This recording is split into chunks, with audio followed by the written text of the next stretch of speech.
perbedaan antara kelompok nasional religius. Anggotanya ya ketuanya Soekarno, anggotanya Muhammad Hatta, A.A. Maramis, Abdul Kahar Muzakir, Abdi Kusmo, Agus Salim, Ahmad Subarjo, Ahmad Yani, dan juga Muhammad.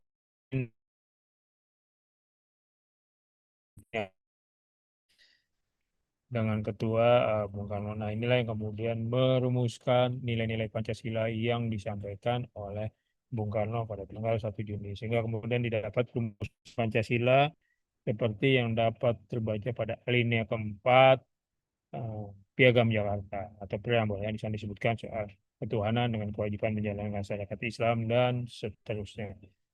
Inilah piagam yang dihasilkan oleh Tia 9 yang disebut sebagai Piagam Jakarta tanggal 22 Juni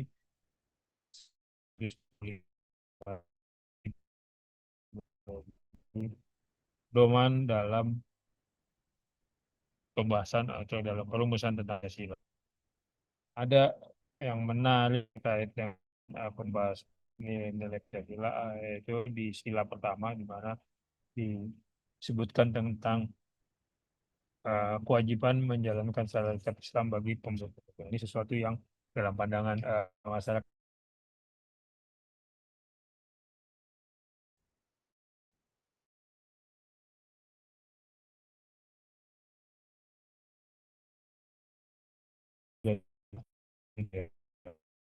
kewajiban hanya untuk umat Muslim saja. Nah, ini yang kemudian Piagam Jakarta ini disepakati untuk bersama-sama dibahas atau dibawa ke sidang PPKI di tanggal 18 Agustus.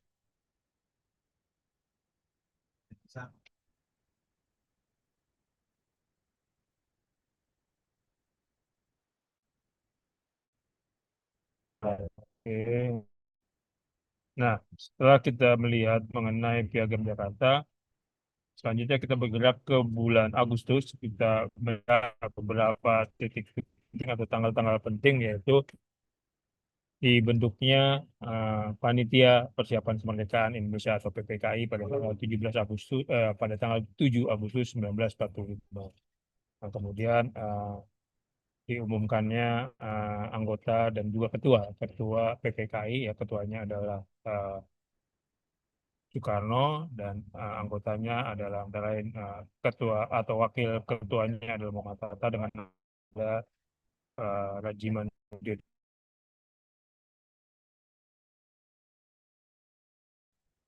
Ke sekitar 19 orang anggota ini yang memiliki tugas untuk membahas lebih lanjut usulan usulan khususnya terkait dengan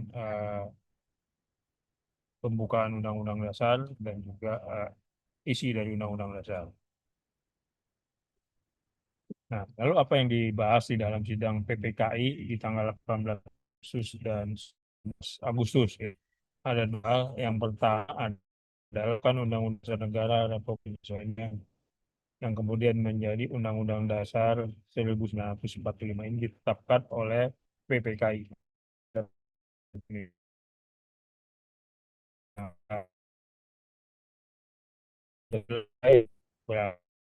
Nah, pembukaan Undang-Undang Dasar 1945 khususnya di alinea keempat. Dan yang kedua adalah memilih presiden dan wakil presiden, kemudian menetapkan terbentuknya KNIP, Komite Nasional Indonesia. Nah,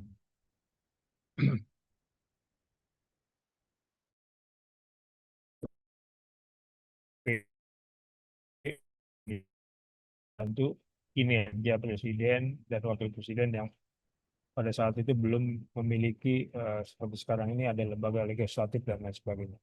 Nah, sementara di pertemuan di tanggal 19 Agustus lebih pada masalah teknis ya, soal pembagian wilayah, soal pembentukan kementerian, kemudian pembentukan KNIP dan lain sebagainya. Tapi ketika kita berbicara Pancasila, maka berada di pertemuan tanggal 18 Agustus yang menetapkan Undang-Undang Dasar 1945.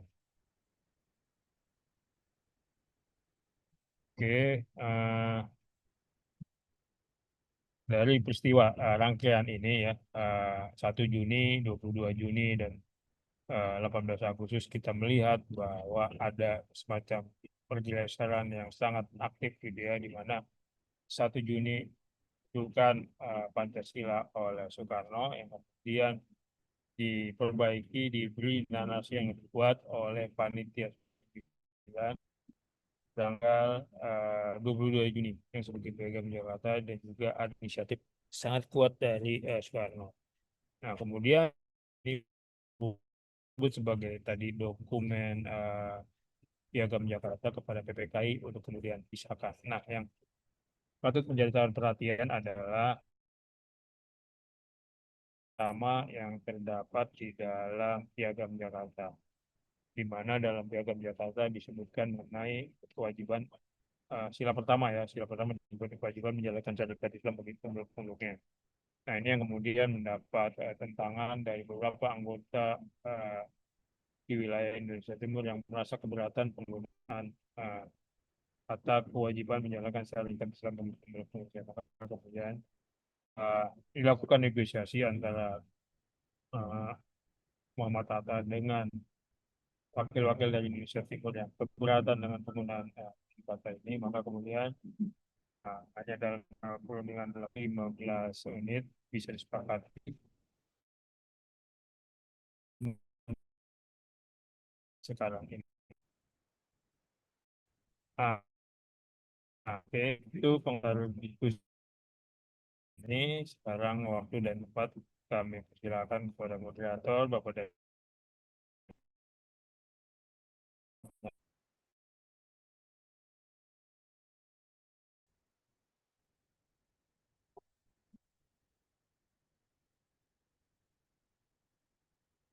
Oke, waktu dan tempat saya serahkan ke moderator untuk mengatur jalannya diskusi, atau kalau tidak ada moderator, silakan kalau ingin mengajukan pertanyaan langsung. Baik, terima kasih atas materi yang disampaikan oleh Bapak pengajar, Pak Aris Heru Utomo, yang sangat menarik. Mungkin kita buka untuk pertanyaan, mungkin 2 pertanyaan, silakan, dipersilakan untuk bertanya.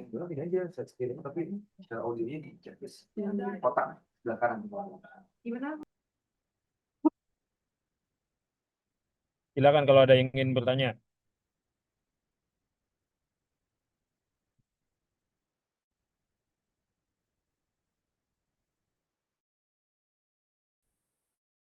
Waktu Silakan Bapak Ibu peserta untuk mengajukan pertanyaan bisa raise hand atau langsung bertanya, dipersilakan.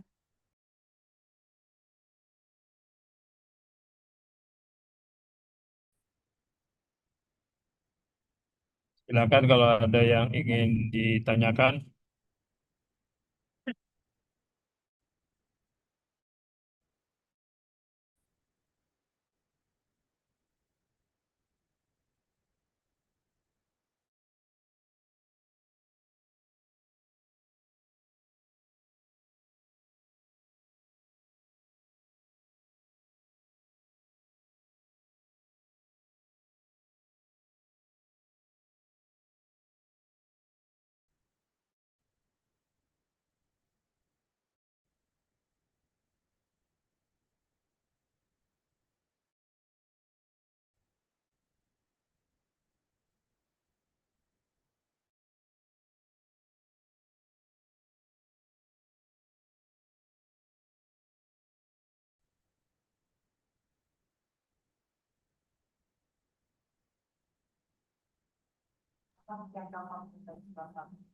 Atau mungkin ada yang Bapak Ibu peserta ingin mendiskusikan, berbagi pengalaman atau pendapat, begitu. Silakan yang ingin menyampaikan pandangan.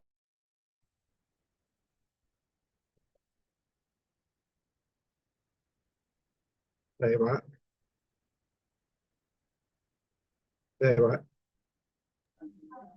Silakan Bapak. Saya mau bertanya, Pak. Kita kan sering memperingati Hari Kesaktian Pancasila. Yang mau saya tanyakan, di manakah letak kesaktian Pancasila itu? Itu aja, Pak. Makasih.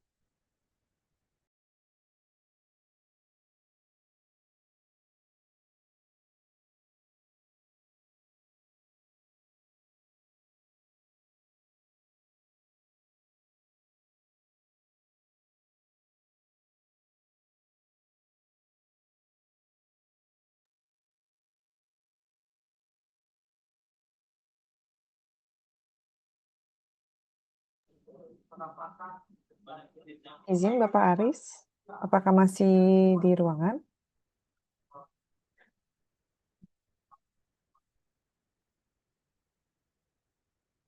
Sepertinya terlempar ya Bapak Aris ya.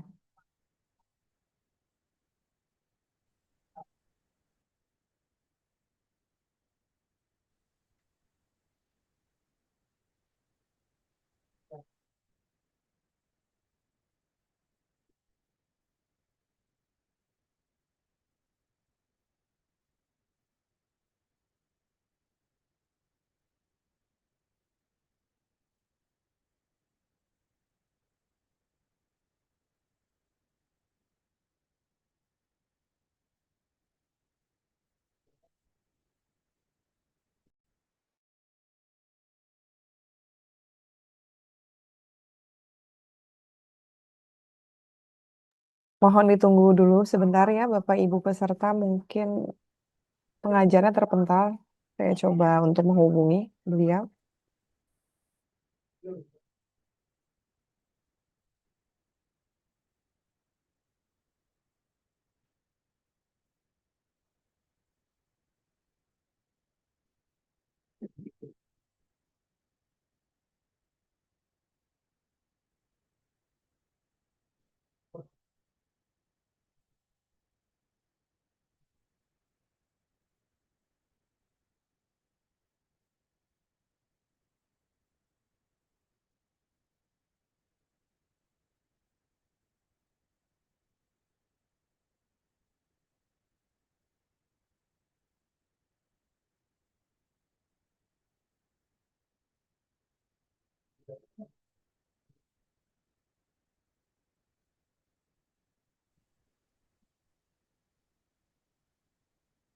Oke, ini udah di breakout session ya.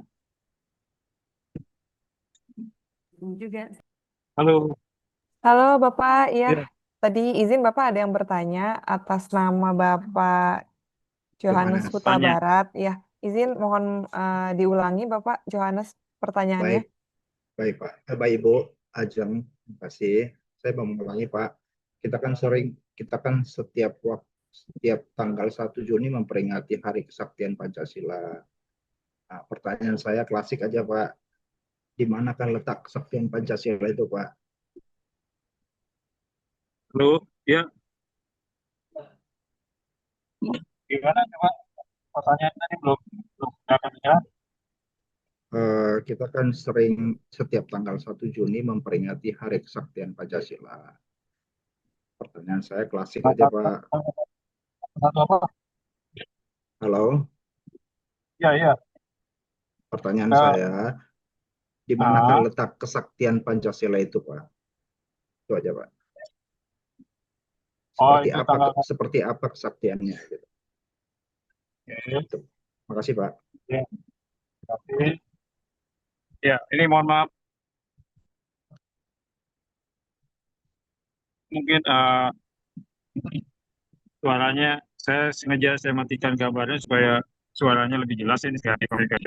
Nah, memang Baik, baik Pak, baik, baik. eh, belum ditetapkannya eh, tanggal 1 Juni sebagai hari kelahiran Pancasila kan kita setiap tanggal 1 Oktober dan juga sampai sekarang tetap memperingati Hari Kesaktian Pancasila. Kalau kita melihat Pancasila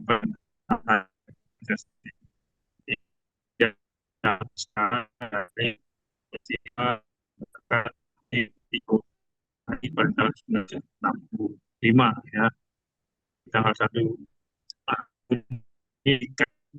Pancasila sakti karena bisa bertahan dari upaya-upaya untuk menggantikan Pancasila dengan ideologi lain,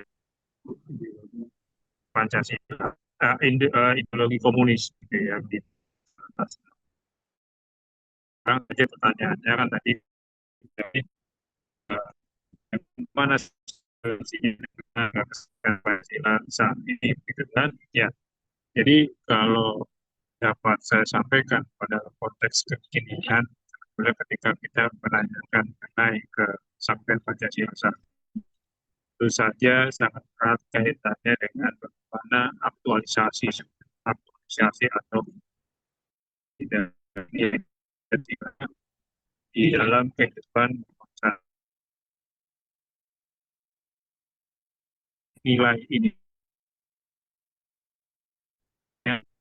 memiliki uh, tiga nilai yang bisa kita lihat. Pertama, nilai dasar, yang kedua ada nilai instrumental, dan praksis, prakteknya. Nah, dalam konteks ini, dalam kaitannya dengan nilai dasar yang material ketuhanan, kemanusiaan, persatuan, demokrasi, dan juga eh, keadilan sosial, itu adalah satu nilai yang sudah pasti tidak dapat diganti lah.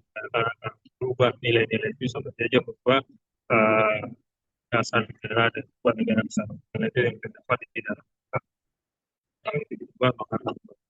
Nah, yang bisa berkembang dan terus dibahas atau diberikan dilihat secara nilai-nilai instrumental dan instrumen praktis ya, di mana cara untuk kita diamalkan, aktualisasikan sehingga memang nilai-nilai itu bisa hidup dan bisa dilaksanakan di masyarakat. Itu yang selalu memberikan perdebatan tentang nilai instrumental di Pancasila. Jadi ketika misalnya kita menafsirkan nilai ketuhanan, dan tentu saja banyak orang punya pandangan masing-masing. Tapi pada dasarnya pandangan-pandangan itu tetap didasarkan pada nilai dasar itu sendiri. Dan juga nilai praktis ya pelaksanaan. Nah, bagaimana nilai-nilai misalnya nilai ketuhanan, kemanusiaan diimplementasikan di lapangan. Nah, sekarang hari-hari ini kesaktian Pancasila juga sebetulnya ini sedang diuji misalnya dalam penanganan bencana di Sumatera, gitu, di Aceh, Sumatera Barat ini diuji kesaktian Pancasila. Bagaimana Pancasila dalam aspek instrumental dan aspek praktis bisa diterapkan di lapangan. Bagaimana misalnya nilai kemanusiaan atau yang sekarang saya gunakan ada nilai keadilan. Bagaimana misalnya penanganan bencana ini bisa dilakukan dan dalam kesehatan masyarakat dan bisa langsung berdampak ke masyarakat. Setelah itu juga bukan hanya itu, misalnya ini kan juga masalah jadi semata-mata bukan karena uh, bencana uh,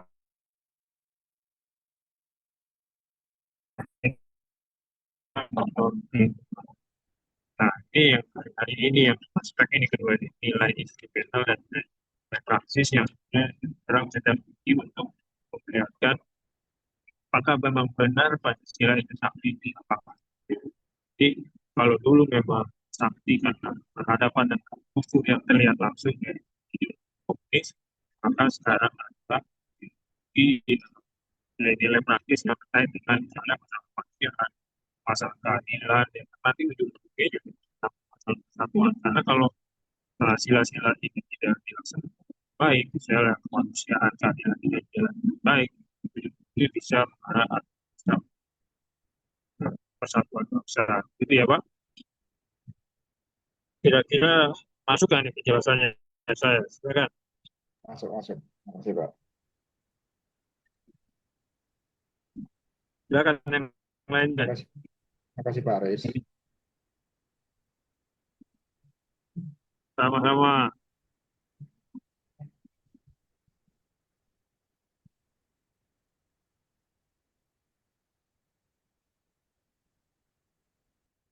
Nah, mungkin ini sekedar trigger, mungkin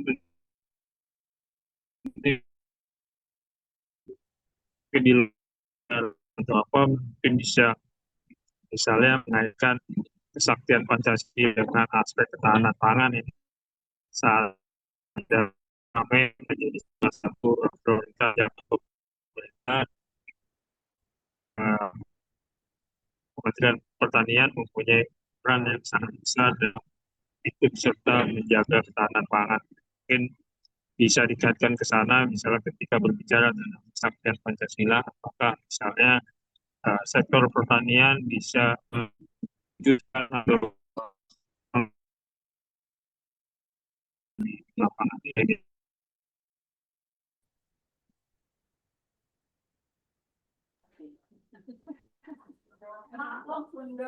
Kalau ada si ngomongnya ya, masih ada beberapa menit lagi untuk kita tanya jawab, silakan. Baik, izin Bapak, ini ada yang bertanya di chat room atas nama Ibu Ida Frida menyatakan bertanya bagaimana kita dapat mengambil makna bahwa sejarah Pancasila menjadi pengingat bagi kita Nah, pentingnya menghargai keberagaman di ini saya lingkungan. masih di grup waktu ya, belum belum keluar ya kan? Gimana ini? Kayaknya kok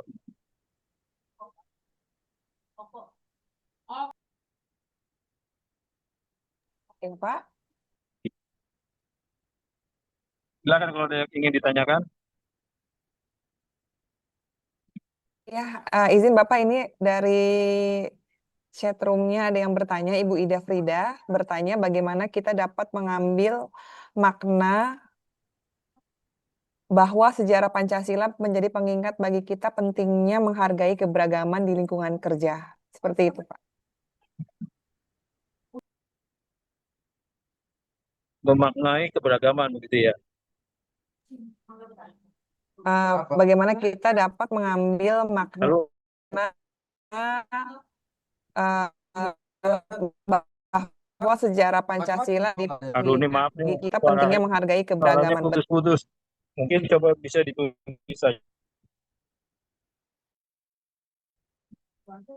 Betul, Bapak, mengenai keberagaman di lingkungan Oke. kerja, betul, Pak. Ya, ada di chat ya, bagaimana kita dapat mengambil makna bagi sejarah Pancasila menjadi pengingat bagi kita pentingnya menghargai keberagaman di lingkungan kerja. Nah, tadi kita diingatkan oleh Bung Karno melalui pidatonya, jangan sekali-sekali meninggalkan sejarah atau sejarah. Ini memakna bahwa dari sejarah, di mana salah satunya adalah agar kita tidak mengulangi kekeliruan-kekeliruan atau kesalahan yang terjadi di masa lalu, sehingga kita dapat memperbaikinya dan melakukan hal-hal yang lebih baik dibandingkan di masa lalu. Ya. Dalam konteks ini, bagaimana menghargai, bagaimana mengambil makna bahwa sejarah Pancasila menjadi pengingat bagi kita pentingnya menghargai keberagaman. Jadi, tadi kita melihat ya, bahwa misalnya dalam konteks Kongres Pemuda gitu ya, di mana para pesertanya berasal dari beragam suku bangsa ya, ada Jawa, Celebes, Yong Batak, Yong Kalimantan dan lain sebagainya, Sumatera dan bersatu untuk mungkin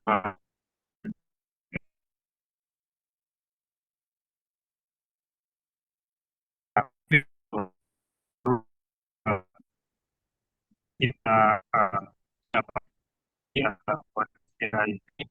semua permasalahan yang itu dapat diselesaikan melalui musyawarah, gitu. Melalui gotong royong, musyawarah, diskusi.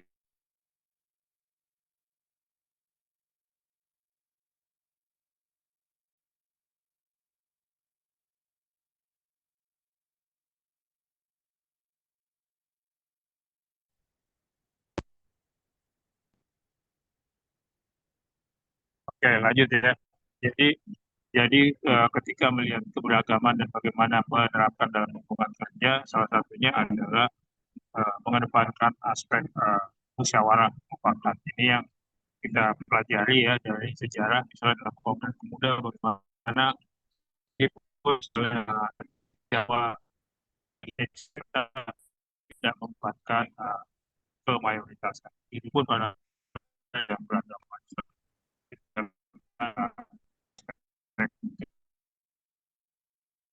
Misalnya ketika bahas mengenai Pancasila khususnya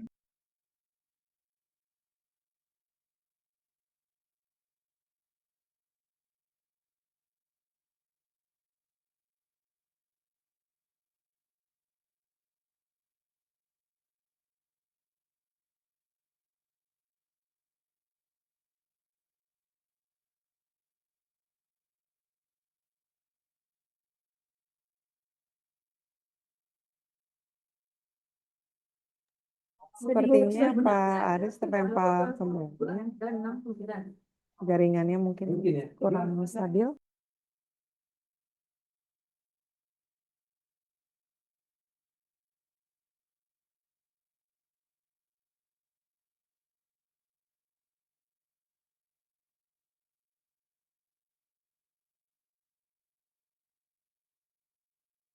Mohon ditunggu ya, Bapak Ibu peserta. Mohon maaf.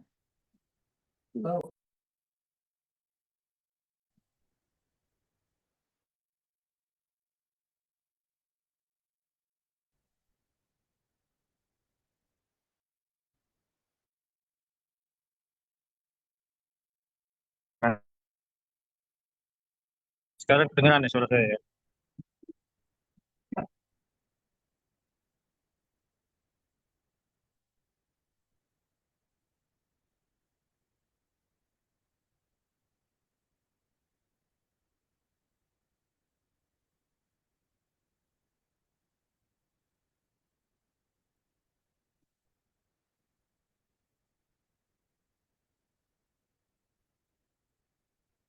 Kita sama sih.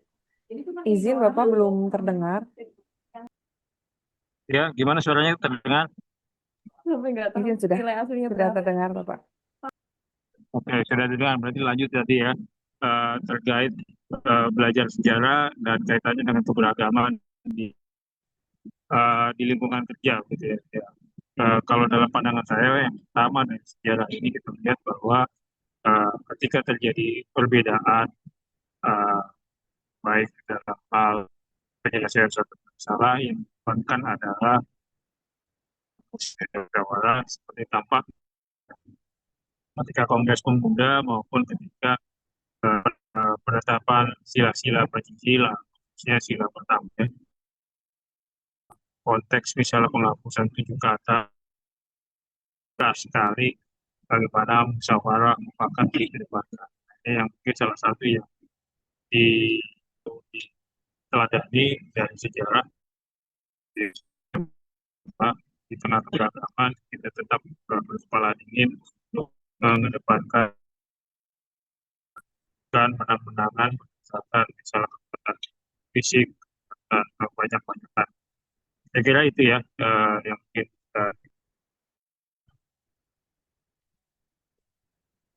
Oke, ada lagi yang lain. Ini jaringannya kurang bagus di perjalanan, jadi mohon maaf ya. Saya lagi berada di perjalanan.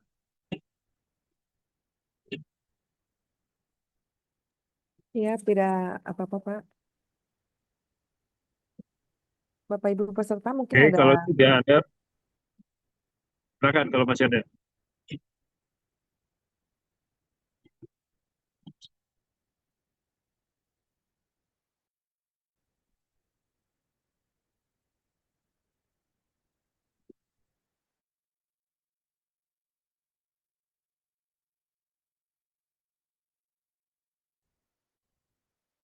Oke, kalau tidak ada, terima kasih ya untuk kehadiran Bapak dan Ibu. Dan untuk tadi yang ada berapa 15 orang yang tidak bisa hadir karena terjadi pemadaman listrik, mungkin nanti bisa disampaikan saja materinya dan mungkin bisa dalam kesempatan berikutnya atau mungkin di kelas-kelas eh, terbatas bisa disampaikan mengenai diskusi kita pada hari ini terkait dengan sejarah kelahiran, perumusan dan penetapan Pancasila gitu ya. Jadi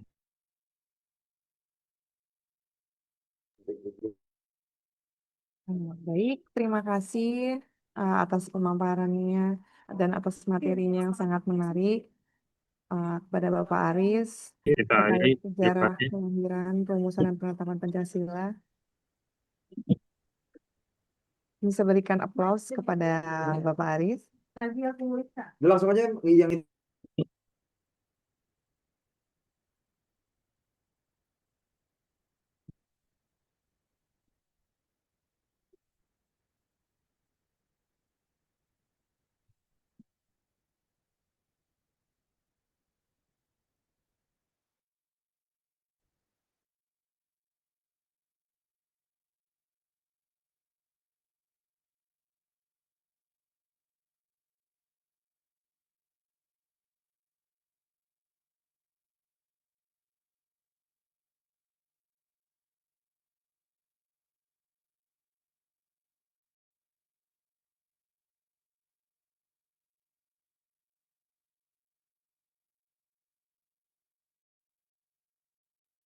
Baik, Bapak Aris, mungkin ada closing statement, ataukah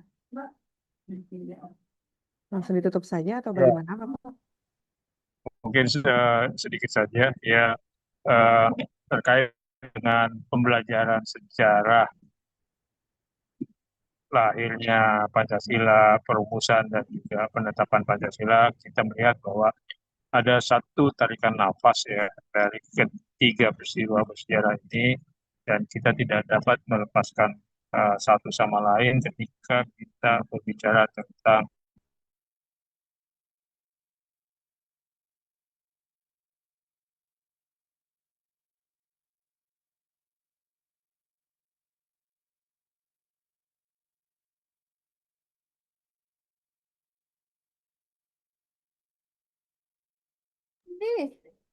Coba lihat.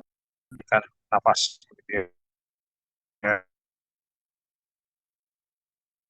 Ya, ketika menjelaskan soal Pancasila.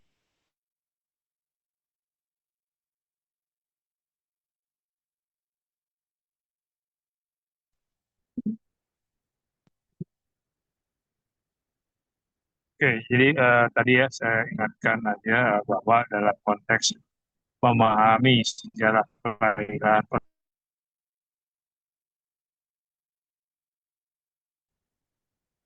maka kita harus melihatnya dalam satu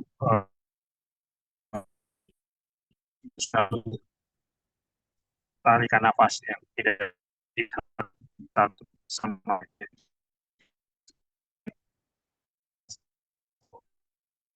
Ini untuk ini adalah dalam satu tarikan nafas.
Kita coba kompilasi kok.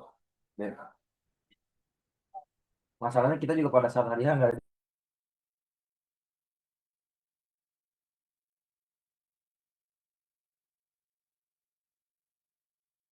Iya, nggak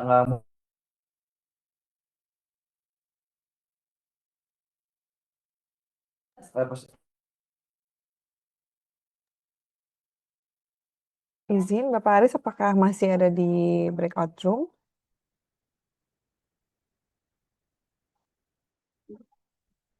Lempar lagi sepertinya.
Ya, sudah selesai. Sepertinya tadi terlempar atau bagaimana, saya kurang jelas tadi. Dari Pak Aris tadi memberikan closing statement, cuman tadi tiba-tiba keluar lagi. Jadi saya coba menghubungi apakah ini sudah selesai atau bagaimana gitu ya. Tapi tadi sudah closing statement sih.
Dan saat ini aman, Pak.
Iya, sepertinya masih kendala koneksi.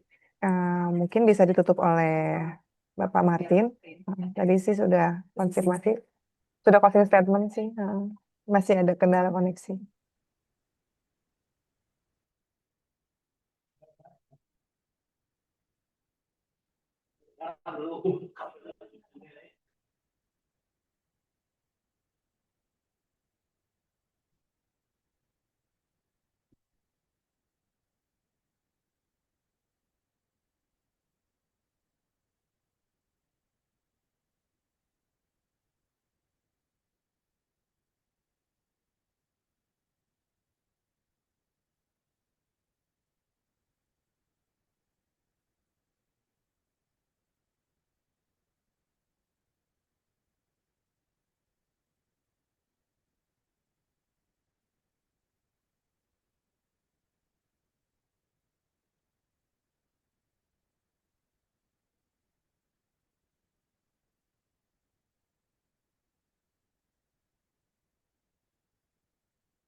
Siap, Pak, siap.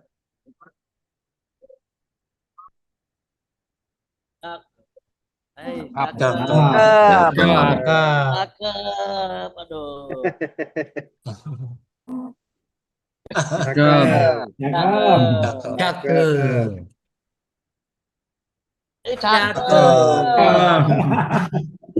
Cakep.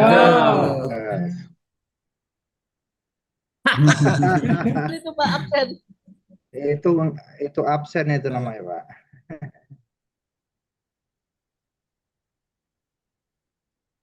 Iya, Pak.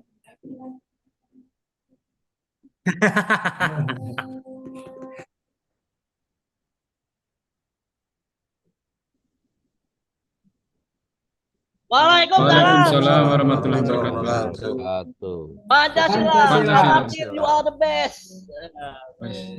Terima kasih. Siap. Terima kasih, Pak. Terima kasih, Pak Martin.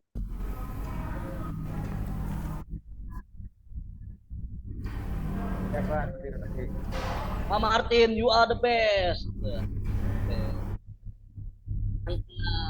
Well, pokoknya mah kabur